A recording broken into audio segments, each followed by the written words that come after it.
While Jack and the other roommates were safe and sound upstairs, the robbers simply went to the side gate and opened it here. They stumbled back here through the side yard. They came here onto the back door. Then they were free to roam throughout the house. Here at the corner of 16th and Ferry Street, where just this past Saturday evening, a man led police on a roughly 15-minute car chase that started in Springfield and ended here at the University of Oregon campus. From the open floors at Allen Hall to here inside the crammed cubicles of Knight Library, students often find that they're looking for a spot to study rather than actually study. Despite falling short on the final night of the season, with a 41-17 record, the Ducks have a lot of positives to take away as they head into regionals next week. Moving from one diamond to the next, the Ducks softball team has started off its 2014 campaign in impressive fashion.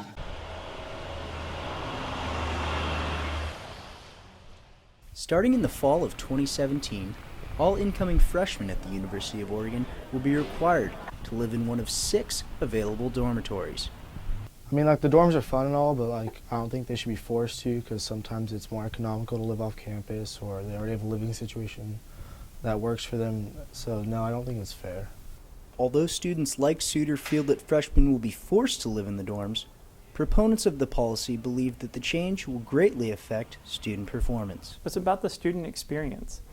Students who live on campus are graduating at significantly higher rates when they live on campus their first year than students who aren't living on campus their first year. And so the differences are really connection to the university and really being involved in a community that is happening 24 hours a day that's in relationship to the university rather than separate from the university.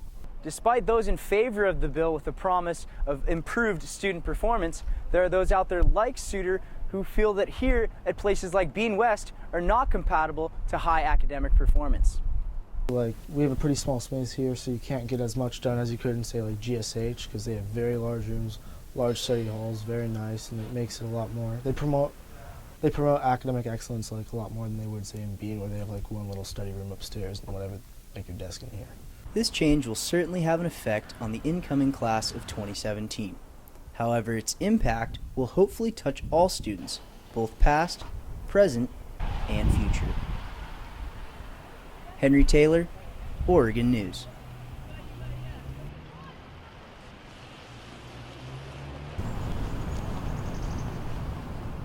It's Sunday morning, and while most of us are filing our way into the famous Knight Library, one student is headed off campus to Vero Espresso House for a little peace and quiet.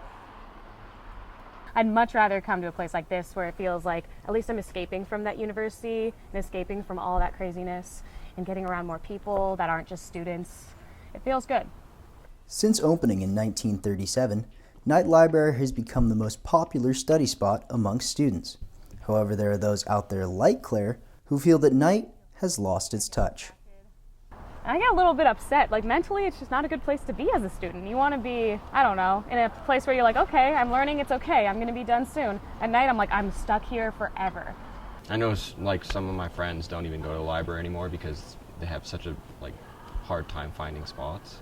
Sean Pebler, a senior employee at Knight Library, feels that along with the limited space, Knight falls short as well in its overall availability to its students.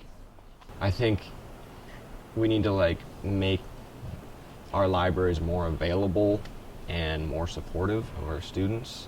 From the open floors at Allen Hall to here inside the crammed cubicles of Knight Library, students often find that they're looking for a spot to study rather than actually study. That is why for those like Claire, they prefer to go off campus and head towards a less traditional location.